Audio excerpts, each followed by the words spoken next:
Welcome to Cartoon Creators, where we talk to the minds behind the shows that raised us. I'm your host, Tamar Lilienthal, and today we're talking to Carol Berke. Carol is a color designer who worked at Disney for 15 years on projects including Lion King 1.5, Mulan 2, and The Princess and the Frog. She's also worked on many beloved TV series, including Curious George and Kim Possible. In this episode, we talk about what a color designer does, a lot of which was new to me, how Carol got into the business, and some of her favorite projects to work on. Let's get to the episode. Well, Carol, thank you so much for coming on the podcast today. We're really excited to have you. Thank you so much for the opportunity to speak with you. I'm going to admit, I'm really excited about this interview because a lot of the people that we've had on the podcast, that we bring onto the podcast, I know a little bit about what they do. I think I have a lot of questions about what you do, which is super exciting for me and for our show. But first and foremost, I guess I'm curious. We start off with the same question for all our guests. How'd you get started in animation? Was it always your plan to kind of be in this space? No, definitely it was not part of the plan. Going into college, I really had no idea what I wanted to be when I grew up. Right. Um, so, the first couple years I just took like general ed stuff. And around my third year in college, I noticed an elective that was called video and film art. And so in that class, we were able to make our own animated films, and it was a blast. I had no idea that, you could do that for a living. Yeah. um, I had a great teacher, and he let us pretty much do anything we wanted. And in that semester, I probably made about 2 or 3 animated shorts that were very crude, and probably I'd never want to see the light of day for anybody to see it. Love So, it. um, so right before graduation, there was an ad in that class that talked about a small animation company in town they were looking for testers of a new software called Animo. And I had taken a few classes where I was doing like Photoshop and things like that. So I was already kind of familiar with digital computer programs. So I volunteered to be a digital ink and painter for this new software, and got into the studio and played around with it. And after about a month, I asked the studio manager if they were hiring, and they said yes. So that's pretty much how I got my foot through the door in animation. So I was very happy about that. Coming out of school right away and getting a job was great. Yeah, for sure. Not a given in this industry at all. Right. Yeah. Yeah. For sure. Can I um, ask you actually, just real quick, because I noticed this in your work experience as well. What is a digital ink and painter? I'm familiar with that term more so from like hand-drawn animation days. right. Right. Back then, I believe they were called cell painters, where they, Mm. use the paint and they actually like painted on actual cells. I never got a chance to do that, unfortunately. I kind of wish I did because it looks so amazing. But a digital ink and painter is basically you're painting a character or a prop on the computer, and you're basically painting frame by frame. Uh, the movement of the scanned in drawings. Wow. So it's time consuming, and after a while it's pretty mind numbing, but it's a fun job.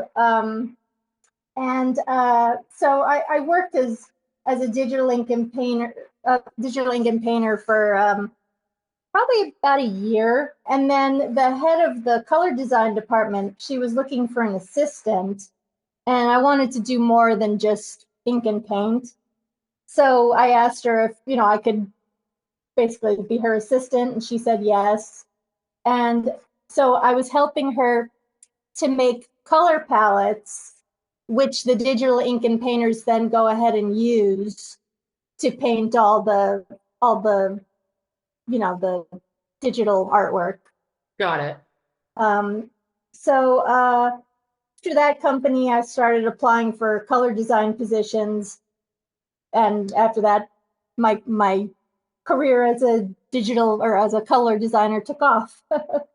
That's awesome. That's really cool. So I guess it's kind of a natural segue into my next question, which is, what exactly does a color designer do? I don't think I'm actually that familiar with it. Like when you're on a project, what does the day-to-day look like? Yeah, I'd say a color designer is definitely an integral part of any production. When you watch an animation, anything that moves, like character, props, effects, or any background elements, a color designer created a palette for it. So we work closely with art directors and directors, and we get an idea of what the show is about and what the creators would like to basically convey to the audience of what they want the show to be. Um, and first, we read a script and we get a sense of what the actual episode is about. And then we're given artwork that was drawn by character and prop designers. And with that, we create a palette that eventually gets sent over to the vendor studios that actually, create the entire episode. So color designers also put characters and props over a painted background, and we can create day palettes or night palettes or whatever the actual background is painted as. We also do like special palettes in case there's some effects going on, like a fire. The front of the character will be lit in a certain way, so we make special palettes for that. And depending on what the script says for that particular scene. And then before we send anything out, of course, we sit with the art directors, and even sometimes the creators of the show to approve the look of the palettes that we've created. And sometimes there are changes, and sometimes it's perfect and everyone is happy. Yeah. Um, That's tough in this industry. it is. Sometimes it's like when you get it just right the way they want it. It's like, yes, first try. Yeah, But then yeah. there's sometimes where it's like, no, send it back, and it's like after version 10, you're like, okay, maybe I'm not understanding exactly. Let's try something else. For sure, for sure. So after we meet with the creators and all that, we send it to the vendor studios, and then once the show comes back, we also give notes on corrections that we want to see, because sometimes it looks great on the pre-production end, but then when you send it to the vendor studios and it comes back, sometimes it doesn't look exactly the way we wanted it to look. So we'll give them notes about the color and send it to them, and it'll be a bit of a back and forth with them as well.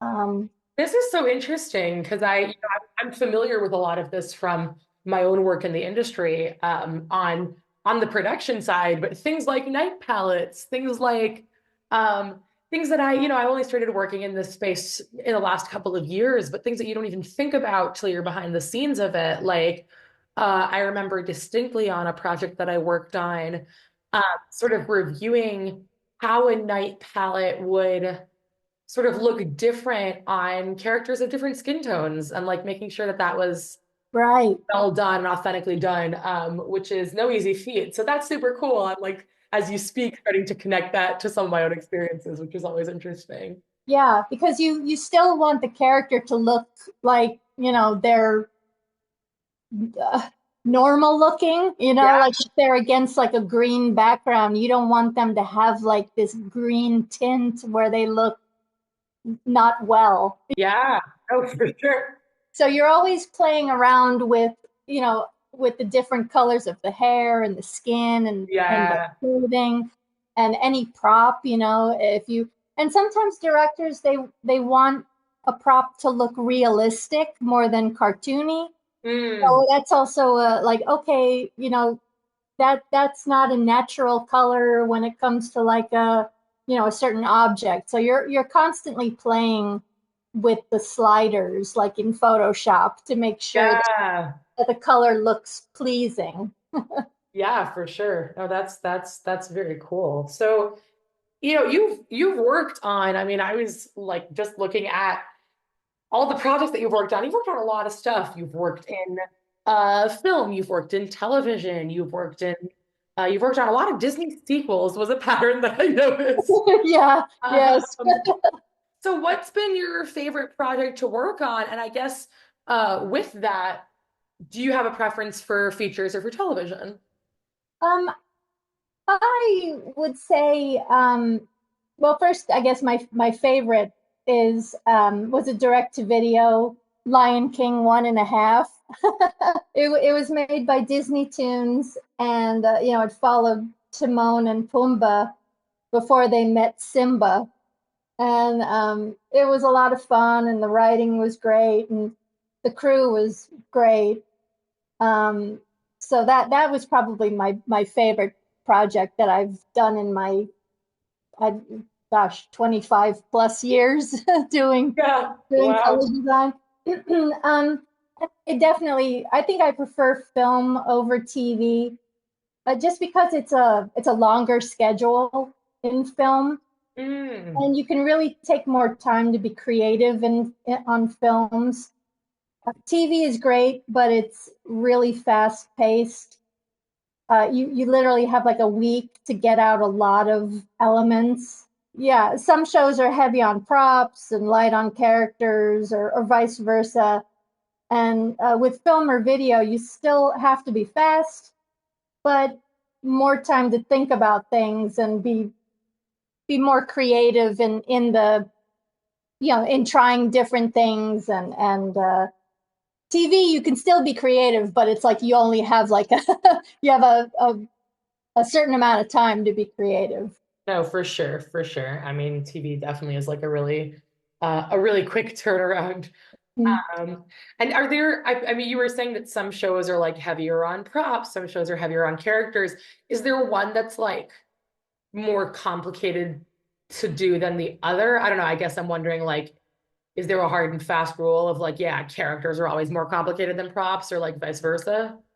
No, you could have a very detailed prop, that has like several hundred pieces to it, Wow. and then you could have a character that's literally just wearing shorts, So it depends on the story and the actual character and what's going on. But yeah, it could work both ways. A character could have a lot of different things that you're coloring, and a prop could be very simple like a hammer or a wrench or something like that. Huh. I'm just so curious now. I mean, I don't know if anything comes to mind, but is there a particular instance that comes to mind of something in your career that was like really, really complicated? you know uh I I don't do well with a lot of like mechanical things. Mm. Yeah, So yeah. so when something comes my way that has a lot of like parts of like a tractor, or I don't know, like if you actually Yeah, see the inside of an engine or something like that, I'm like, okay, let's yeah. do some research, before I, you know, paint that or color No, that. literally, that's me as well. I remember working on at some point a an episode of a project that revolved around the mechanics of a boat, and I know nothing about the mechanics of a boat, Yes. so that was a toughie. Yeah, yeah, can't relate. And then it's like they give you a prop of like a cupcake, and it's like, oh gosh, I know this. Yeah. I'm familiar with sprinkles and frosting. This will be fun. Nice. So it varies. Yeah, for sure. For sure. So one of the big things that stood out to me when I was sort of looking at your work and your experience was that you worked on The Princess and the Frog. Yes, yes. So cool. One of my favorite movies. Okay. So, and I know that that one was kind of a big deal because there was hand-drawn animation involved, right? Yes. Yep. So did that make the work any different? Um, I well, first on Princess and the Frog, I was actually what they call a final checker. Mm, This was the only time I didn't do color design. got it. But the final checker, they check for digital paint mistakes, and and they also do character registration. Like if a character has like their hand on another's shoulder, you just make sure it's lined up properly and there's no popping, like paint Yeah, pops or anything like that. yeah. Um, but the Princess and the Frog, it was my first project where everything was done in house at Disney Feature. There were, I'm not sure if there were any vendor studios for that, but the entire movie was mostly made inside the building, in house. Huh. So it was great to see so many artists around doing what they do best, and it really felt like a big family trying to create the best film we could together, Yeah. So I would say, yeah, that was, for hand drawn being like being able to actually walk by and see the animators, doing their thing with the flipping and on the pegboards and everything. That was exciting to watch That because sounds amazing. Yeah, you don't see that anymore. yeah, you don't see that hardly anywhere.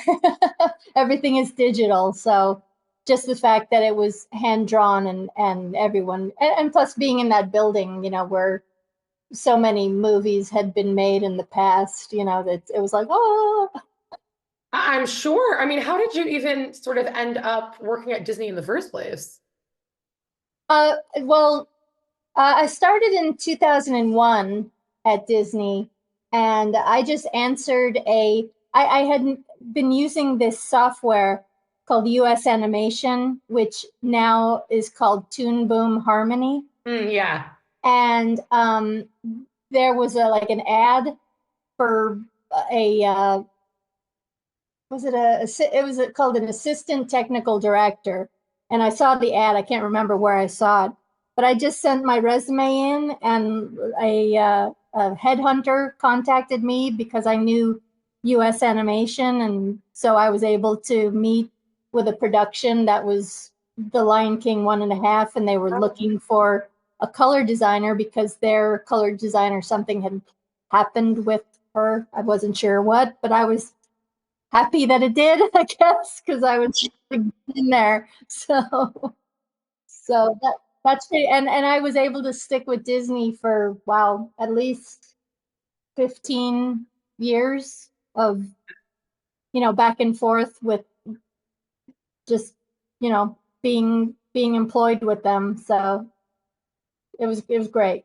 I mean, that's such a blessing in today's climate, obviously, comparatively. You're like, whoa, you spent 15 years on I that project at Disney. That's incredible. Yeah, it was probably the longest. I mean, usually when you start on a production, you're lucky to be on it for maybe a year, two Yeah, years, yeah. but yeah, to be with the same company for over 15 years, it's definitely like, oh, pinch me, I'm dreaming. Oh, for sure. And a company like Disney, no less. That's super, super cool. So, I mean, I'm curious then, because we've talked a lot about your work and kind of what it entails. Um, what would you say are the most important skills to have as a color designer? Well, definitely a good sense of color theory is important. Hmm. You have to know what colors look good together, Right. and what'll set it apart from the background color. It kind of drives me crazy when I see cartoons and the characters over a background, and the shirt is like the same color as the wall. Yes. I think, well, there was some miscommunication there, you know.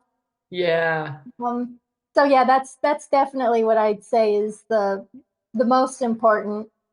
Definitely another is organization. You deal with a lot of elements with different palettes for different scenes. So it's definitely important to be organized and keep track of everything. And um, of course, the crew helps you out. Like the production, all the production people, they help you stay organized for sure. So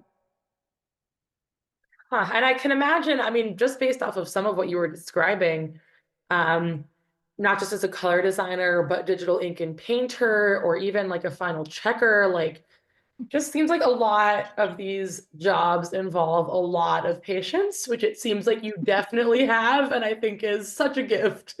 yeah, yeah. I mean, I don't. Patience definitely is, yes, one of another important skill. I wouldn't say I've completely mastered that, but It's impressive though. It's definitely impressive. Yeah. Well, I guess as a closing question, I would ask you like, I mean, you've worked on movies, TV shows, at Disney for 15 years, which is like such a dream. On all these properties that like are so well known, The Lion King, I believe the Mulan sequel, right? Um, Princess and the Frog. Like, is there something that Carol has not yet done that like you still want to do? oh gosh. Well, I've never done a live action with, like a Roger Rabbit, one of those kinds of things. Yeah, So I guess, if that opportunity ever, came about, I would definitely want to, try that out. Um, but yeah, I feel very, very blessed that I've been able to work, on some of the most enjoyable properties, that kids will be able to watch for years and years. And, it's just nice to leave some kind of a legacy. yeah, no, it is. It definitely is. And I think that's really beautiful. I think so many, yeah, so many people that I talk to, and even for myself, it's like what draws people to the work is, knowing the impact that you have on kids and families and um Yeah, and then they'll be watching it for, you know, years and years, and yeah, it's timeless. it's the stories are timeless. Yeah, so they'll That's be around for a long time. That's beautiful. Well, yeah, I think this is really a perfect ending point. Couldn't have wrapped it up better than that. So, Carol, thank you again so much for coming on the podcast. We really appreciate your time. Great, thank you so much for inviting me. It was a lot of fun speaking with you. Thanks for tuning in to Cartoon Creators. We would love if you connected with us on one of our social media channels. Have a comment, question, or an idea for a guest we should bring on to the pod? Email us at info@cartooncreators.com. Both words starting with a K, of course.